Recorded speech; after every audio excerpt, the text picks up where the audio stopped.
Hello students of 6th class, here I am back with the chapter number 7, the new religious ideas. We have studied one part of this chapter. Now we will begin to next part. In it, we will learn about Buddha's 4 noble truth. Okay? Buddha ji के बारे में मैंने आपको first video में बताया था कि who is he and how he started doing searching of life. What is the मूल क्या है जीवन के, वो जानने के लिए वो जो बुद्धा पहाड़ों पर गए थे जहाँ उन्होंने संन्यास ले लिया था, उन्होंने जहाँ ज्ञान की प्राप्ति की, तो वो 4 सिद्धांत जो इन्होंने दिए वो क्या थे.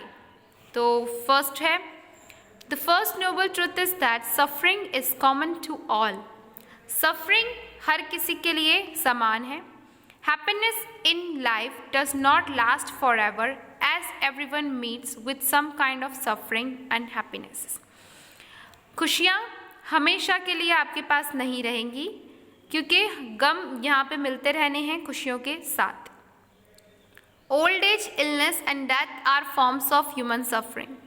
बुजुर्ग होना, बीमार होना और मरना ये एक सफरिंग की फॉर्म्स यानी रूप है. There are many other ways in which people suffer.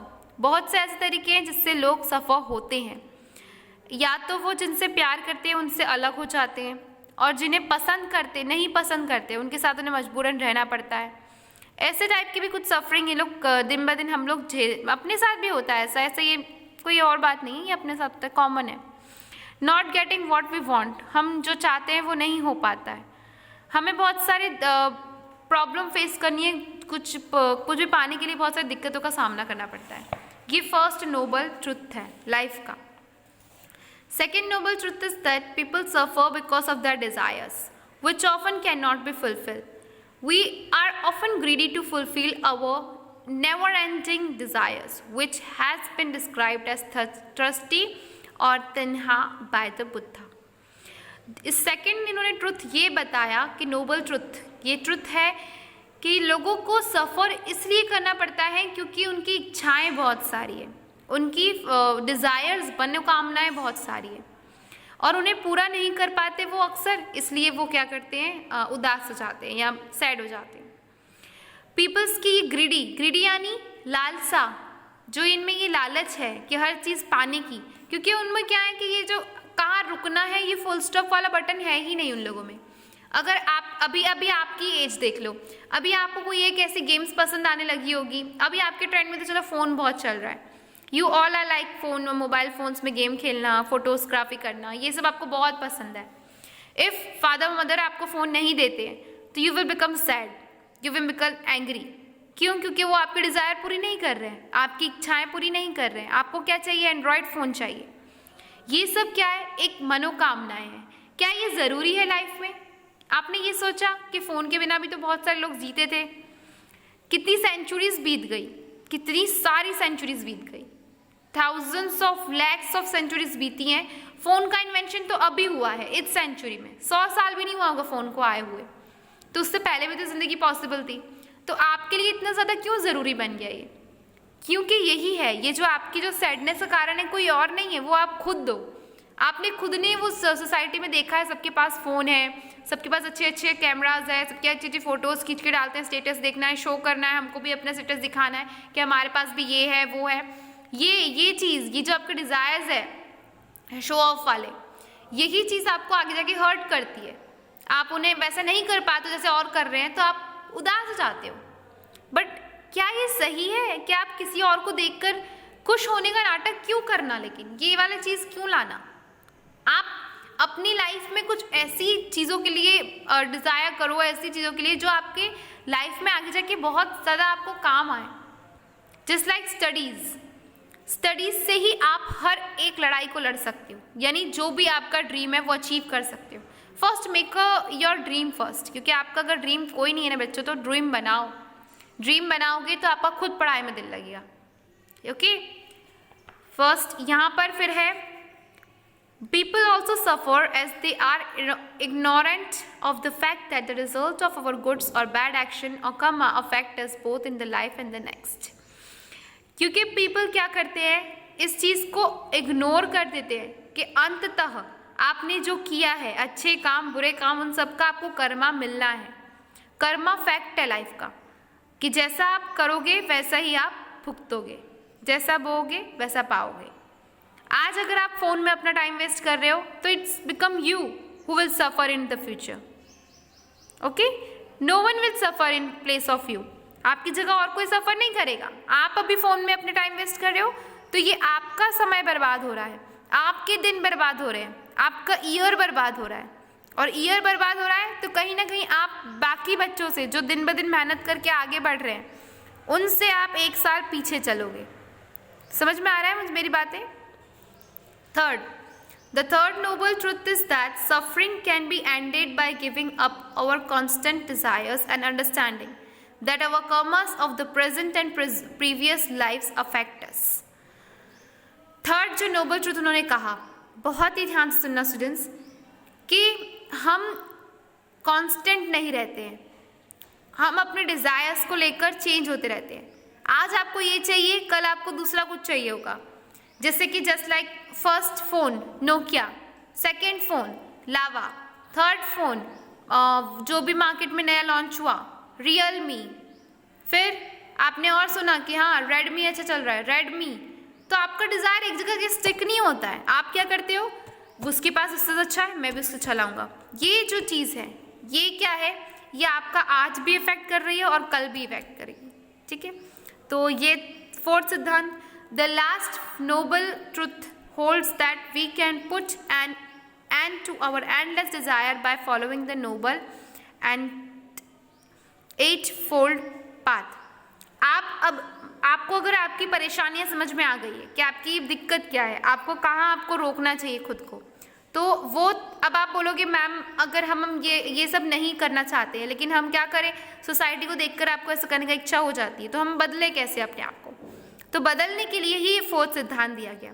Fourth सिद्धांत में इन्होंने वो तरीका बताया है कि जिससे आप इसको एंड कर सकते हो, अपने एंडलेस डिजायर्स कैसे पा सकते हो। फर्स्ट, ये जो नोबल 8 फोर्ड है ये उसका आंसर है, राइट कंसंट्रेशन। ओके, आपका जो कंसंट्रेशन है वो सही जगह पे होना चाहिए, यानी अपना दिमाग भटकाओ मत, एक जगह केंद्रित करो। इसके लिए आप कर सकते हो meditation to attend peace of mind. अपने माइंड में ये सारी चीज़ों को आने ही मत दो। अगर आप लोगों के स्टेटस देखोगे ही नहीं तो आपके दिमाग में ये सब आएगा ही कहाँ कि वो वहाँ घूमने गया था, फलानी जगह पे, वहाँ पे इतना अच्छा पोस्ट दिया। ये सब आप अगर देखोगे ही नहीं तो आपके दिमाग में आएगा क्या? करेक्ट? तो ये चीज़ है, मेडिटेशन करो एंड पीस माइंड में अपनी शांति लाओ। यानी अगर आप उस दुनिया में घुसोगे ही नहीं जिस दुनिया में ग्लैमर है, जिस दुनिया में शो ऑफ है, उसके बारे में आपको कुछ पता ही नहीं रहेगा, तो आपका दिमाग अपने आप शांत रहेगा। Right mindfulness, become aware of our thoughts, words and deeds. Right mindfulness यानी अपना दिमाग तृप्त करो। किस चीज़ से तृप्त करो? अच्छे विचार से, अच्छे कामों से। इसके लिए मैं आपको एक अच्छा सजेशन देती हूँ, एक बुक लो, भले ही आपको इंग्लिश नहीं आती तो हिंदी में लो, लेकिन ऐसी बुक लो जो आपको इंस्पायर्ड करे। उस बुक में फ़ोन का एक जिक्र ना हो। जैसे स्वामी विवेकानंद, जैसे आज यूथ डे है, तो आप उनकी लाइफ स्टाइल के बारे में पढ़ो कि उन्होंने अपनी लाइफ में कैसे संघर्ष किए, क्या क्या फेस किया और कैसे उन्होंने इतने सारे ज्ञान की प्राप्ति की। तो आप उनके विचारों को पढ़ो, उससे आपका दिमाग खुलेगा और इन सब अच्छे विचारों से भरेगा। ओके, फिर है राइट एफर्ट। राइट एफर्ट, जब आपको समझ में आ गया है कि आपका ध्यान कहाँ है, आपका दिमाग सही चल रहा है, तो आप उसके जिस चीज़ को पाना चाहते हो उसके लिए राइट एफर्ट लगाओ। अल्टीमेटली जिसको चाहना चाहते हो, ये नहीं कि एक दिन का सिर्फ सुख, वो वाला चीज़ नहीं। जैसे आपको कुछ अच्छा बनना है, डॉक्टर बनना है, इंजीनियर बनना है, आपको साइंटिस्ट बनना है, एस्ट्रोनॉट बनना है, स्पेस साइंस पढ़ना है, जो भी कुछ पढ़ना है उसके लिए आप एफर्ट डालो, उस सब्जेक्ट्स के उसके लाइन में बढ़ो आगे। Pivot and avoid negative state of mind and strengthen the positive states. Negative और जितने भी गलत काम हैं उन सब से अपने दिमाग को हटाकर पॉजिटिव स्टेट्स में लाओ। Right livelihood. राइट लिवलीहुड यानी अपना दिनचर्या अच्छा बनाओ। Choose a work that does not harm others.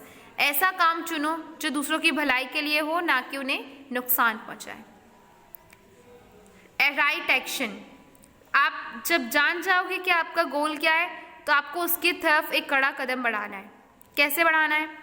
Just like you want to become a doctor, if you want to become a doctor you have to know about all the streams of doctors, क्योंकि streams बहुत सारी है, infinity streams I think so, क्योंकि उसके eye doctor, eye specialist, surgeon and cardiac कितनी सारी होती है। उसमें माइंड फिलोसोफर होते हैं, जो वो दिमाग का साइकाइट्रिस्ट, वो दिमाग का गायकोलॉजिस्ट, बहुत सारी चीज़ें। तो वो आप स्ट्रीम्स में घुसो, सबके बारे में जानकारी लो, फिर देखो कि आपका दिमाग किस डायरेक्शन में ज़्यादा दौड़ता है, किस फील्ड में आपको लगता है कि आप स्ट्रीम में आपको बहुत ज़्यादा दिमाग लग रहा है, और फिर उस स्ट्रीम को चूज़ करो अपने लाइफ के लिए।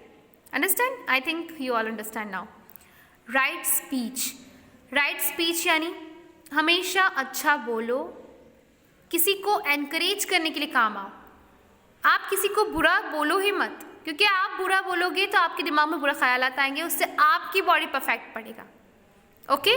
तो अपने लिए क्यों, किसी और के लिए मत करो, अपने लिए करो। अपने लिए करो कि अपने अंदर आप अच्छी बातें डालना चाहते हो तो लोगों के लिए अच्छा सोचो और अच्छा बोलो, ठीक है? तो आपका माइंड कभी गलत दिशा में नहीं जाएगा। Right thought, having kind thoughts and avoiding thoughts of attachment, hatred and harmful intent. दिमाग ही सब कुछ आपकी बॉडी का कंट्रोल करता है। अगर आपने अपने दिमाग को कंट्रोल कर लिया, यानी आपने अपने दिमाग को बता लिया कि देखो इतने घंटे मेरा पढ़ने का टाइम है, तो ये और कोई थॉट्स आप नहीं लाओगे अपने दिमाग में, तो वो आपके माइंड ट्रेंड हो गया। बहुत मुश्किल है इसको करना, आई नो दैट। कई लोग तो पता नहीं पूरी ज़िंदगी ऐसे ही बिता देते हैं टाइम वेस्टिंग में, कुछ की कुछ यहाँ जा रहा है दिमाग 5 मिनट में, फिर वहाँ जा रहा है दिमाग, कुछ और ये वाला काम कर लेते हैं, फिर ये वाला काम करते हैं। ऐसे में बेचारे पूरी ज़िंदगी कहीं ना कहीं कंफ्यूज ही जीते हैं। तो अगर आप अपने माइंड को ट्रेन कर लोगे, ये वाली कला सीख जाओगे, बहुत बहुत मुश्किल कला है, नो दैट, कि अपने माइंड को बोल दिया कि बस ये काम करना है, तो ये काम करने के बाद ही आप उठोगे। स्ट्रॉन्ग इंटेंशन, कंसंट्रेशन पावर बहुत चाहिए इसके लिए, एक एटीट्यूड चाहिए अपने दिमाग में। तो वो चीज़ आ गई आपके अंदर, तो आपको फिर कोई नहीं रोक सकता। आपको जो चाहिए वो आप अपनी लाइफ में पा सकोगे। फिर आप क्या पता है, भटकोगे भी नहीं, क्योंकि आपके माइंड को पता है कि यहाँ भटकने का कोई चांस ही नहीं है।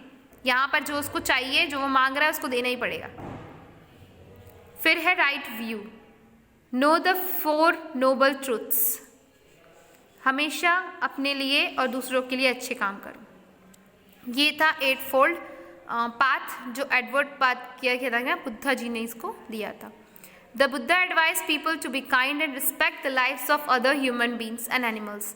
Buddha wanted everyone to understand his message. वो चाहते थे कि लोग एक दूसरे की रिस्पेक्ट करें, एक दूसरे की लाइफ में अच्छे से जिंदगी बिताए, लोग अपने एक दूसरे के साथ बिहेव करें अच्छे से। Therefore he taught in Prakrit है, which was the language of ordinary people and could be well understood by them. He encouraged people to think for themselves instead of following him blindly. वो चाहते थे कि वो peoples अपने आप खुद को समझ जाए। वो नहीं चाहते थे कि मेरे पीछे कोई अंधभक्त बन के घूमे सब लोग। वो चाहते थे सिर्फ एनकरेज करना, लोगों को एनकरेज करना, उनका प्रोत्साहन बढ़ाना कि आप लोग अपने जीवन में बहुत कुछ कर सकते हो, लेकिन आप इस दुनियावी शो ऑफ की दुनिया में ही उलझ के रह जाते हो। He also taught in such a way that everyone could understand what he was trying to convey. उन्होंने अपनी भाषा को इतनी सरल बनाई ताकि कि हर कोई उसको आसानी से समझ सके। जो मैंने आपको यहाँ पे समझाया वो आपको कितनी ईजिली समझ में आया होगा, खुद सोचो। यहाँ पर उन्होंने कुछ भी टफ, ऐसा कुछ भी कोई मूल सूत्र नहीं बताया कि भैया ये वाला काम है, ये इसको आप 10,000 टाइम पढ़ोगे तो आपको बिल्कुल अपनी ज्ञान की प्राप्ति हो जाएगी। ये वाला काम नहीं बताया उन्होंने। उन्होंने क्या बताया? उन्होंने वही बताया जो रियल ज़िंदगी में होता है आपके साथ। क्या बताना कोई ऐसा जो मैं जितने भी एग्जांपल दिए उससे रिलेट नहीं कर पाया होगा। कोई ऐसा है वो मुझे कम बताए अपना व्हाट्सएप पे मैसेज करके कि भैया मैम हम लोग ये नहीं, इससे नहीं हुए, कभी लाइफ में फेस नहीं किया। सबके साथ होता है ये। Let us read about a story taken from the Buddha's text Akosha Sutta, describing how the Buddha taught the lesson of good conduct to a man named Asosa. क्या है ये वो अकोसा वाला मामला, वो आपको मैं बताती हूँ। एक बार क्या हुआ था, ये पैरा आप रीड कर लेना, आपको समझ में आ जाएगा। अकोसा एक क्लैंसमैन है। क्लैंसमैन यानी बहुत जल्दी किसी भी चीज़ को लेकर निर्णय ले लेता है, जिसमें पेशेंस ना हो, क्लैंसमैन। तो एक बार क्या हुआ, उसका एक फ्रेंड था जो बुद्धा की टीचिंग से इन्फ्लुएंस हो गया और उसने अपनी क्या करा, घर फैमिली लाइफ को त्याग कर बुद्धा जी के पीछे पीछे मॉन्क बनने चला गया वहाँ पर। तो इसको बहुत गुस्सा है अकोसा को। अकोसा बिल्कुल गया मॉन्क बुद्धा जी के पास और उनको बिल्कुल रूड बातें, हार्श वर्ड्स, बहुत गंदी गंदी बातें बोलने लगा, उनकी इंसल्ट करने लगा एक तरह से। तो बुद्धा अपसेट नहीं हुए इस चीज़ से। बुद्धा ने अकोसा से पूछा कि तुम्हारे घर में अगर कोई गेस्ट आ रहा है और तुमने उन्हें कोई खाना दिया और वो नहीं खाएंगे, वो नहीं रख रहे हैं उस चीज़ को, नहीं ले रहे, तो उसका आप क्या करोगे? तो अकोसा बोलता है कि मैं उसको अपने पास रख लूँगा। अगर मैं किसी को दे रहा हूँ कोई चीज़, वो नहीं रख रहा है, तो मैं उसको वापस ले लूँगा, अपने पास रख लूँगा। तो बुद्धा ने स्माइल किया और बोला, इसी तरह जो चीज़ें, जो क्रूड वर्ड्स, जो शाउटेड, जो इंसल्ट आपने मेरी की है, मैं उसे नहीं रखूँगा, तो ये वापस आपके पास ही आ रही है। ये मैसेज था बुद्धा का इंसल्ट से रिगार्डिंग। देखो कितनी अच्छी सिंपल बात बुद्धा जी ने अपने वर्ड्स में कह दी कि आप जब तक अपने आप को, मतलब आप देखो अपने आप को कंट्रोल कर ले रहे हो कि भैया कि किसी के कुछ बोलने से आपको फिर कोई फ़र्क ही नहीं पड़ेगा। इतना स्ट्रॉन्ग इंटेंशन आपका अगर बन जाएगा कि कोई कुछ भी बोले आपको कोई फ़र्क नहीं पड़ने वाला। वैसे बुद्धा जी से जीवन जीना ही बहुत बड़ी बात हो जाती है कि लोगों के क्योंकि आप लोग क्या है, आप लोगों के इन्फ्लुएंस में ही आके भटकते हो कि उसने ऐसा बोला तो मैं ऐसा नहीं करूँगा, मैं वैसा करूँगा, अब वैसा करूँगा, मैं ऐसा नहीं। तो इन चीज़ों में आप उलझ के रह जाते हो। बुद्धा जी ने बोला कि आपको जो अच्छा लगता है वो कीजिए, आप दूसरों को सोचिए ही मत, और दूसरा आपको जो कुछ भी बोल रहा है उसको बोलने दीजिए। आप उसके बोलने से कुछ हो जाओगे क्या? नहीं होगा। तो हैव पेशेंस ना, क्यों हम अपनी ज़बान गंदी करें किसी को और को बोल के। तो ये बुद्धा जी का सिद्धांत था। यहाँ बुद्धा जी ने अपनी आखिरी सांस ली थी कसी नारा में, जो कि आज यूपी में है, लेकिन आज भी उनके स्टूडेंट्स क्या है, उनकी बातें आगे पहुँचाते हैं। सो यहाँ पे आपका लेट्स ट्राई वन में प्रोवाइड करूँगी। मिलते हैं नेक्स्ट क्लास में। Good bye all of you.